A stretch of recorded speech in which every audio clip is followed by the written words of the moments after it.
지난 21년 남편에게 니코틴 원액을 먹여서 사망에 이르게 한 혐의로 징역 30년을 선고받았던 아내가 최근 무죄를 확정받았습니다. 피고인이 어떤 니코틴액을 갖고 있었다. 범행의 동기라든가 보험금 문제 이런 걸 여러 가지로 봐서는 피고인이 죽였을 가능성이 매우 크다. 이렇게 검찰에서는 이렇게 본 거죠. 아내는 내연관계인 남자가 있었으며 남편의 사망보험금을 노렸다는 의심을 배제할 수가 없고 죽은 남편의 위에서 아내가 건넸던 음식이 나왔다는 정황으로 보아 징역 30년을 선고받은 건데요. 그런데 대법원은 사건을 환송했죠. 범인으로 인정하기는 증거가 부족하다. 무슨 동기로 범행을 했느냐. 범행 준비 과정에서도 범행 후의 정황이나 이런 것도 1, 2심에서 본 그것과는 좀 다르게 봐야 된다 하는 식으로 1, 2심 판결을 파기하기. 정황은 있지만 아내가 살해했다는 결정적인 증거가 없기 때문에 무죄 판결을 내린 겁니다. 이렇게 볼 수도 있고 저렇게 볼 수도 있겠구나. 굉장히 판단하기가 어려운 사건이었습니다.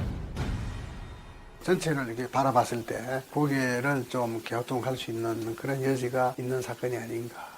모두가 판단이 어렵다는 사건. 그렇다면 대법원은 왜 증거가 부족하다고 판단한 걸까?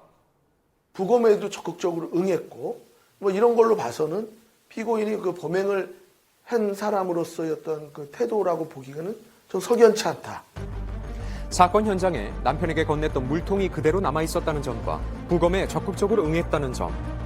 이외에도 살해에 사용된 니코틴 원액이 특정되지 않았고 다량의 니코틴을 섭취했을 경우 혓바닥에서 타는 맛이 났을 거라는 점 등 아내가 무죄일 가능성을 완전하게 배제할 수는 없다고 대법원은 판단했던 겁니다.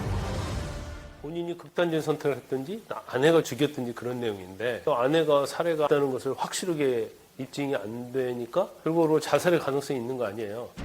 기소 이후 1심부터 대법원의 판결까지 아내가 살해했다는 정황과 무죄라는 정황이 계속해서 대립했는데요. 유죄일 가능성과 무죄일 가능성 그 어느 것 하나 배제할 수가 없었다는 거죠. 사망한 사람 사망했고 농도 이상의 니코틴이 발견된 거. 그거 외에는 객관적으로 확실하게 이것만은 팩트다 하고 할 만한 게 별로 눈이 안 보였다 이거죠.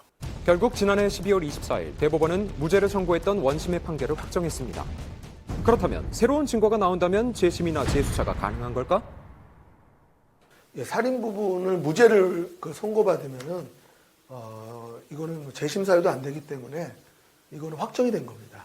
다시 설사 만약에 증거가 발견됐다 하더라도 일사부재리 원칙 때문에 검찰에서 다시 기소를 못합니다. 논란이 되고 있는 이번 판결, 부디 옳은 판결이었길 바랍니다.